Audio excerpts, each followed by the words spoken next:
Hello, Thunder Wizards.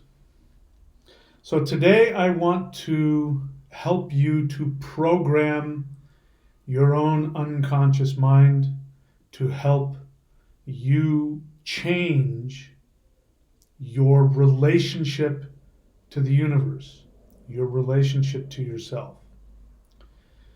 So I want to introduce an assumption. Now, I'm introducing this assumption to your conscious mind because I want you to examine how you feel about this assumption and how you react to this assumption. I'm not asking you to change your assumption. You can have whatever belief, we could use the word belief, but you can have whatever belief you want about the universe.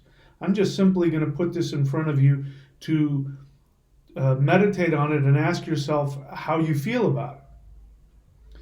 So let me once again share with you the concept of assumptions. And it's important to always remember that your entire universe, everything you see and experience, is a result of your assumptions. Everything that happens to you in your life is going to be a result of the actions that you take based on your assumptions. I've used this metaphor before, but I'll use it again. This example, I should say. I have an assumption that if I step off of a skyscraper's roof, I will fall to my death. That is an assumption that I have. I can't prove that to you sitting right here, but the evidence is overwhelming. In my experience, when I have fallen off of high things, I have fallen and injured myself. To my knowledge, every single person that has stepped off of a cliff or stepped off of a skyscraper has fallen to their death unless they had a parachute or a flight suit or something like that. Without any technology, they step off, gravity pulls them to their death. So if somebody has a false assumption that they can fly, and they can fly without the advent of any technology. They can just simply step off of a building and fly by putting their arms out. There is a very good chance that that assumption is inaccurate and will result in them falling to their death.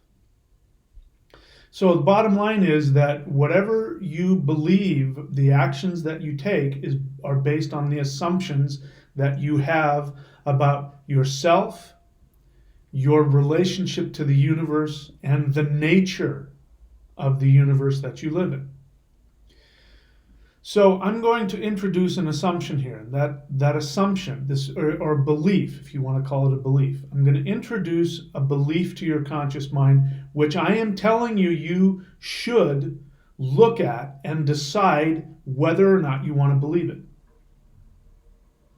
And that assumption is that your soul knows exactly what you are meant to have in this life.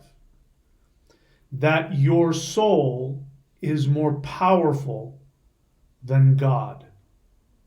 Your soul is more powerful than the universe. So I want you to examine those. I'm not asking you to believe it or disbelieve it. I want you to have your beliefs. I'm not a Christian. I'm not a religious zealot here. I'm not trying to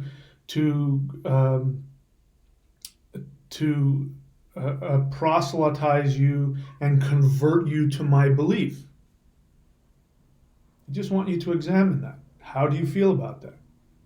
Your soul knows what is best for you and what you are destined to have. I call it the soul desire. Your soul is more powerful than God. Whatever you think God is, Jehovah, Allah. Your soul is more powerful than whatever that being is.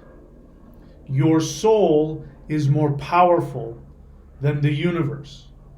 Some people don't use the word God, they use the word universe. So sit with that for a moment. Do you see yourself as a small being in a big universe where there are other beings or a being out there that points down and says, here is my will for you, tiny human. You must do this and you must do that. If you do not do these things, I shall be angry with you and I shall punish you. First off, just think about that.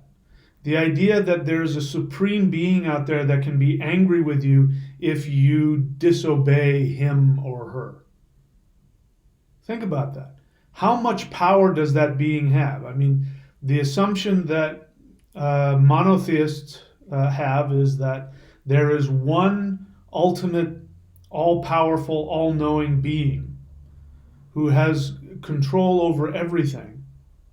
And yet, if you do one thing that is outside of his will, he will become angry with you. How powerful is that being? I know for myself, if I were all powerful, I would just have everything go the way I wanted it to go. Truth of the matter is, we are all powerful and we can choose to do that. But in other words, if I was God, I wouldn't waste time with that. I would just think about what I wanted in my universe and I would have it be that way. So if you've got this all-powerful being who can be easily, I mean, think about how easy it is to anger God. All you have to do is just break one of those 10 commandments, which everybody does every day anyway, because you can't control your thoughts or your feelings, and many of those commandments are telling you to control your thoughts and your feelings. And most of the time you can't do that. You can control your actions, you can control your reactions, or you have some control over that. But, for instance, do not, lust after your neighbor's wife. If your neighbor's wife is hot and you're a healthy human being, it's very unlikely that you're going to be able to stop yourself from looking at her and having a sexual feeling about her. Now, you have the control to not do anything about it. You have the control to go, that's my neighbor's wife, and she's off limits.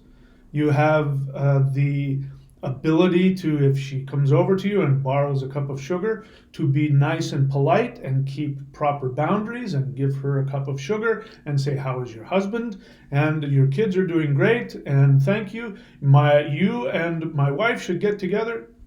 You have the power to take action, but you don't have any power over how you feel about it. That's completely out of your control.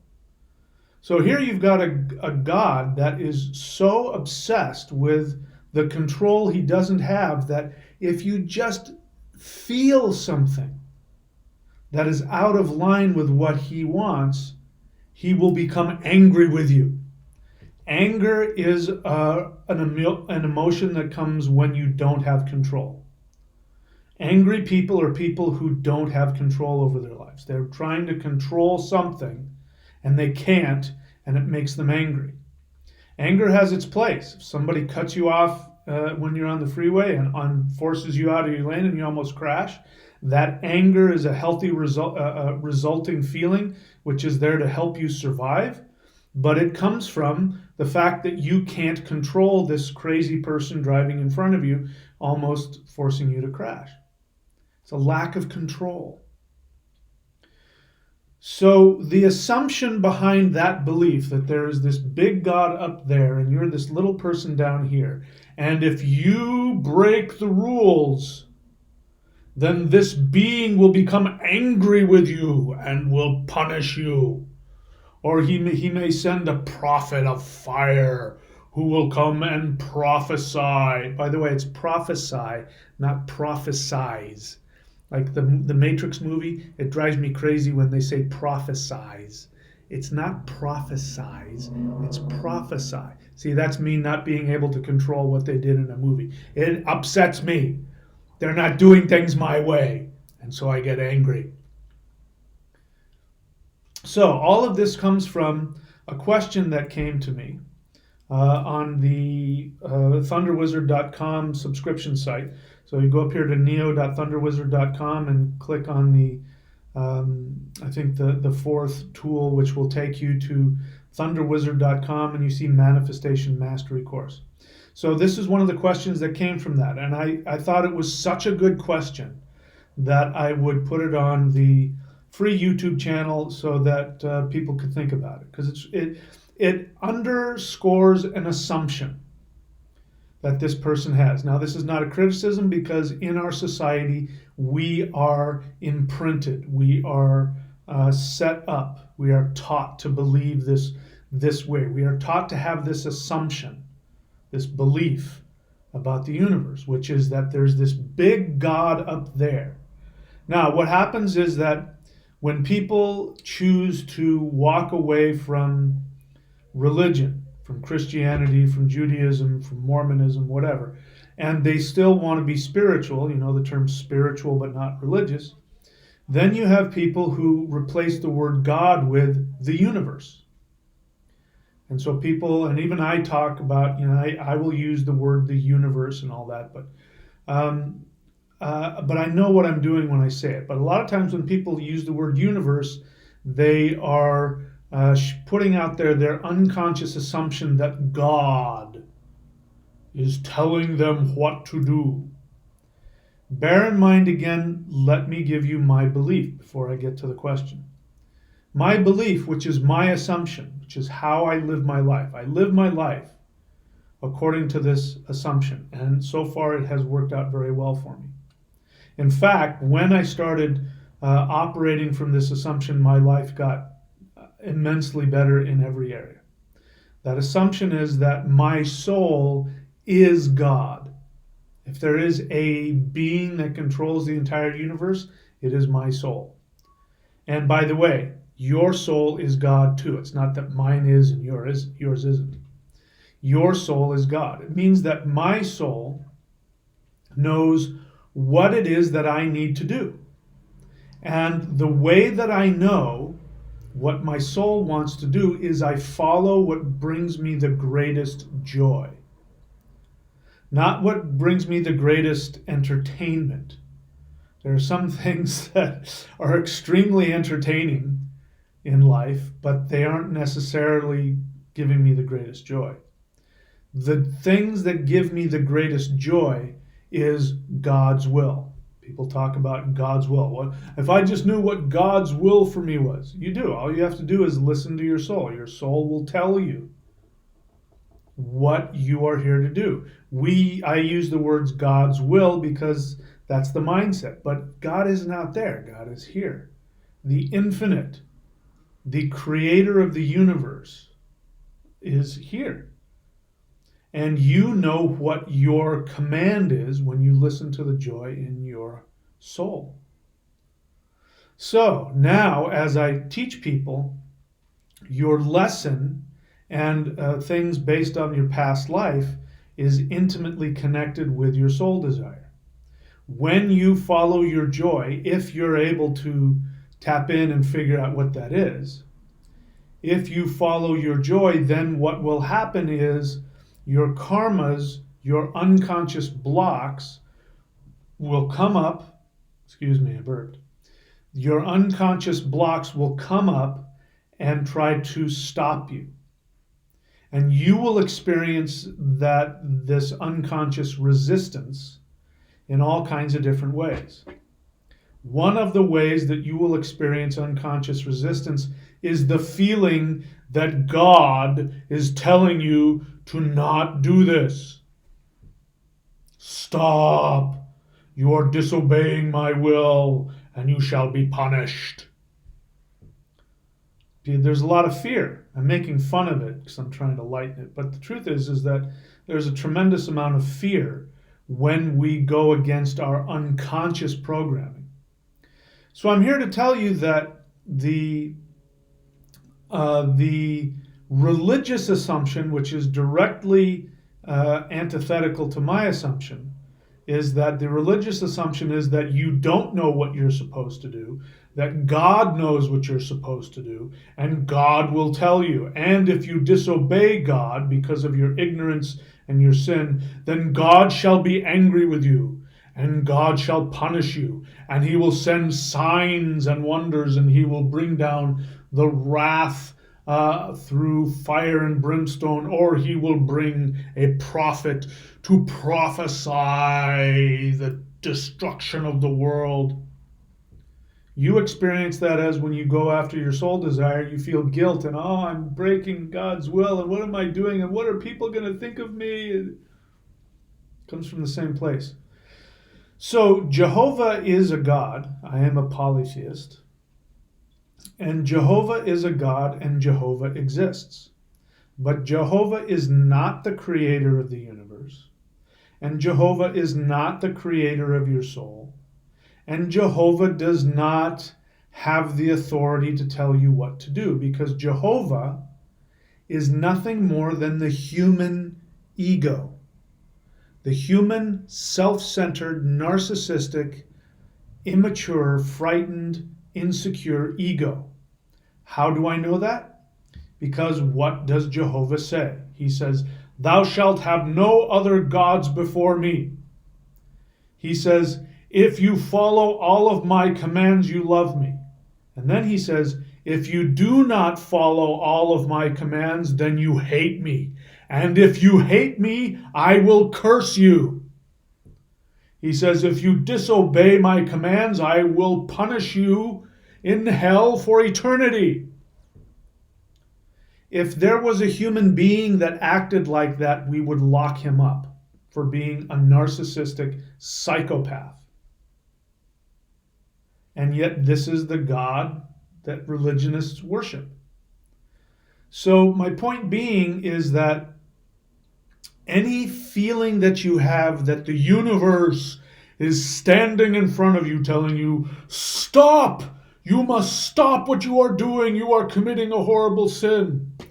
When what you're doing is you're going after what you think is best for you. Now that's different from you're planning to go rob a bank or do some horrible violence. That is different. That's not what I'm talking about. Then it is normal to feel that something is saying, "Stop, this is wrong." But when your motivation is to go after your soul desire,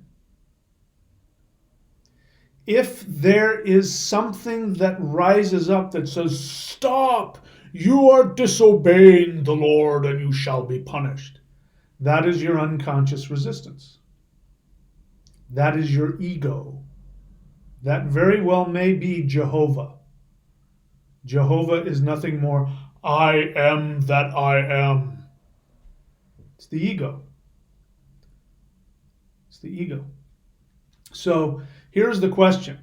The question that was posed to me was, let me put my glasses on here so I can see it. The question is, how can you discern difference between unconscious resistance and, quote, "No, not that way," unquote, from the universe?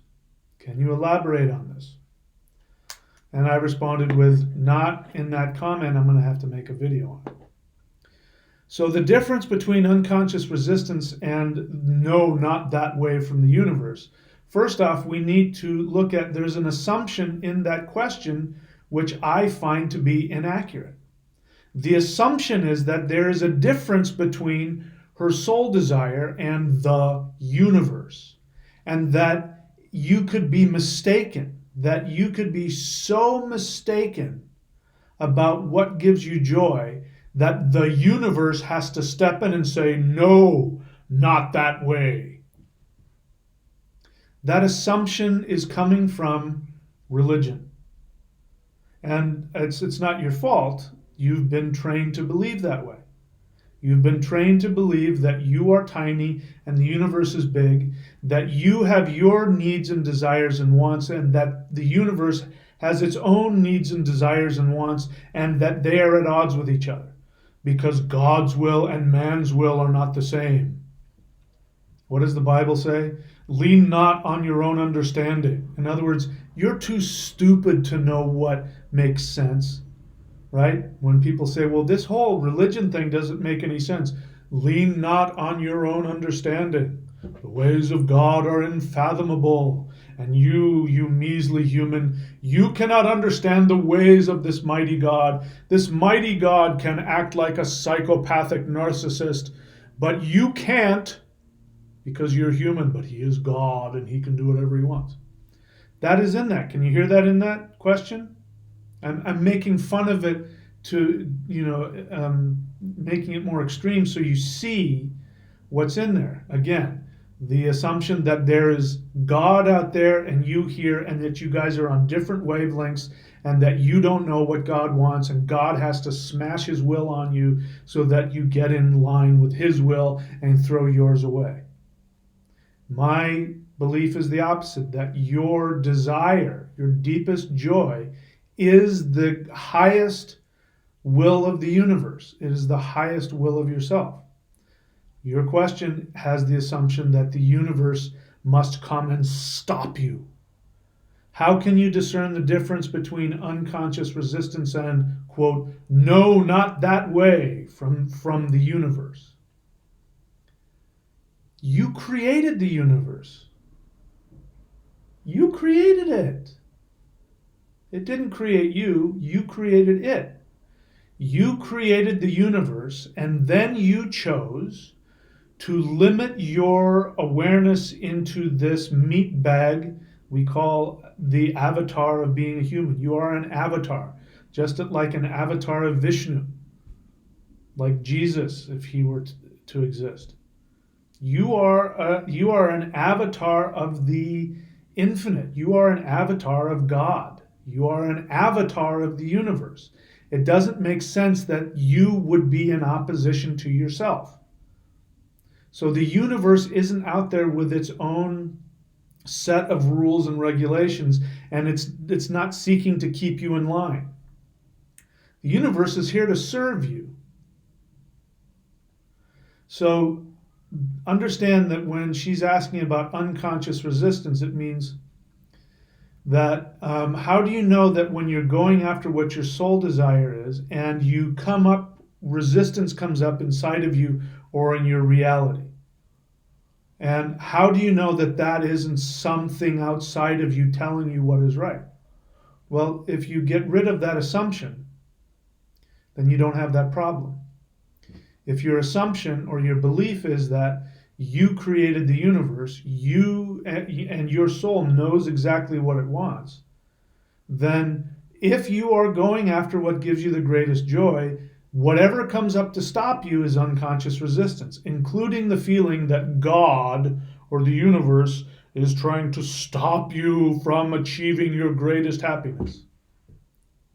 Here's another thing. There are beings out there. You do have guides. We call them elves in my tradition. The elves are the ascended masters of the human race. And they do guide us. And you do have family members. You have ancestors. There are other ascended masters that run around that are helping you. Those beings do exist. And those beings will give you signs. You don't need to search for them. They're perfectly capable of giving you whatever sign that they need. But for the most part, these beings are non-intrusive. They're not going to come and jump in front of you unless you're about to get hit by a bus, and then in extreme circumstances you'll magically get knocked out of the way and the bus won't hit you and nothing was there. And what that does happen, but only in extreme cases. The rest of the time, these beings will give very non-intrusive, intuitive feelings to you. Sometimes you'll get a little bit of a sign, but it'll be very subtle. Just a little bit of a sign that says, that's not really what you want. And that's really have to look at. Not this way, but that's not really what you want. And you're free to do whatever you want. They're not going to then stop. They're not going to come at you and get in your way. You can choose to go after and do whatever it is that's coming to your mind to do, even if you're operating from your fear or your unconscious resistance, because you're going to learn from that. So the difference is that your higher self, your intuition, the elves, the ancestors, the guardian angels, whomever, the universe doesn't say, no, not that way. The universe will give very slight very non-intrusive, very, without any drama. You'll just get an intuition that says, this doesn't feel right. Something about this doesn't feel right. Or you just simply won't, there's a difference between being afraid of going after what you want and knowing that you're out of alignment with yourself. Those are two different things, but that comes through experience. So again, the question, how can you discern the difference between unconscious resistance and, quote, no, not that way from the universe? We have to get rid of the assumption in that question. The universe doesn't do that. The universe just doesn't put up roadblocks. The only roadblocks that come to you are yourself. And so you really have to ask yourself, where is this feeling coming from? Is this feeling coming from fear? In other words, is it a really intense feeling? No, you shouldn't do this. Stop, danger. That is almost assuredly unconscious resistance. If the feeling that you get is, every time I do that, I just don't feel good about it. I don't feel good about myself after I do that. Or, I can see that by doing that, that's really not helping others. I'm really operating for myself. Those kinds of things, that might be your higher self or some, your guides coming in. But the point of that is that it's about you. It's not about you, breaking some universal commandment. The universe is only interested in you achieving your greatest and highest awareness. And so the feeling will always come to you about, is this really the best thing for you? If it's, you can't do this because this is evil, what will other people think of you? That is Jehovah, your ego, your narcissism, your unconscious resistance. If it's, I'm not sure that that's the best way for me. The more I think about that, I don't get a lot of joy out of that, and it doesn't feel empowering to me, and I can see how that's not empowering others. That's probably coming from your higher awareness. Okay? So that's my thought for today. All right. So we'll see how the internet treats me today will determine whether or not I do a live Q&A. I've been having a little bit of streaming issues. So anyway, that's it for today. I'll talk to you guys soon. By the way, these links are here for a reason. Subscribe to the channel, click the bell button, go to neo.thunderwizard.com to see the 4 tools that I recommend. Let me go over them again. I teach a lot of things. I have a lot of resources. These, neo.thunderwizard.com, are the 4 basic things that you need, in my belief, in order to get the most out of this path. And I think in your life, you can benefit from these 4 things. First one is, you got to know what your destination is. I've been talking about a soul desire. If you've never heard me talk about that before, or if you're new to the channel, your soul desire is your destiny. Your destiny is what your soul, before it incarnated, by the way, you weren't forced to come here, you chose to come here. You chose to come here, and your soul said, there's something I want to experience in this life. I want to have fun. And that is your command. If there's not 10 commandments, there's only one. The one commandment is, thou shalt have as much freaking fun as you can possibly stand. If you have as much fun as you can stand, you will help others to achieve their greatest awareness as well. And this comes in the form of your soul desire. You know that you're following your soul desire because it brings you joy. Not because you're supposed to, or the universe is telling you what to do, or God or your parents are telling. Your soul says, this makes me happy. And I know it's silly or stupid. That's, you can tell. So if you say, I really like that, but it's silly and impractical, guaranteed that's your soul desire. Guaranteed. You follow what gives you joy. That's the first step up here in neo.thunderwizard.com. You know what your goal is. Your career. I call it career because most people want to know what their career is. A career is when the universe pays you money to do what makes you happy, to be your authentic self. So you have your goal in mind. You know where you're going. You have your map. That's the first one. Now, once you know where you're going, you have your map, you need a vehicle. The vehicle is life force energy, chi, prana. You need to be filled with this because the universe is made of life force energy, conscious life force energy. And the more access you have to this infinite life force energy, the more power you have to propel yourself towards your destination, which is your soul desire. So that's number two, the vehicle. The vehicle is life force energy. Once you know where you're going, you have a map, you need to get yourself there, you need to drive there.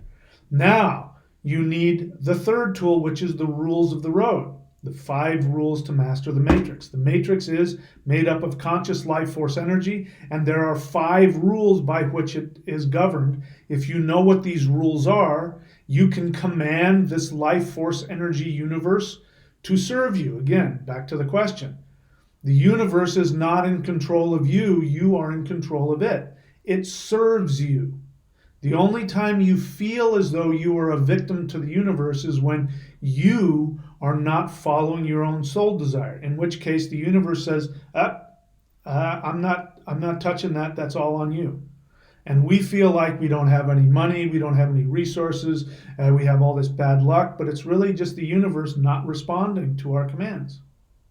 When you are following your soul desire, you have the power to take you there. Then you need the 5 rules of the road so you know how to navigate, which is how you tell the universe what to do and when to do it. And then the fourth one is this. We have to have this communication, what the Vedics call the satsang, the community. This YouTube channel is that. And then there is one for people who are following this path, and that is at thunderwizard.com, and that's the fourth of the 4 tools. You can see all that at neo.thunderwizard.com. To see all of the things that I have, all of the books and all of the teachings and all of the whatever, all of my materials, go to courses.thunderwizard.com so you can see all of those things. All right, that's it for me today. I will talk to you guys very soon.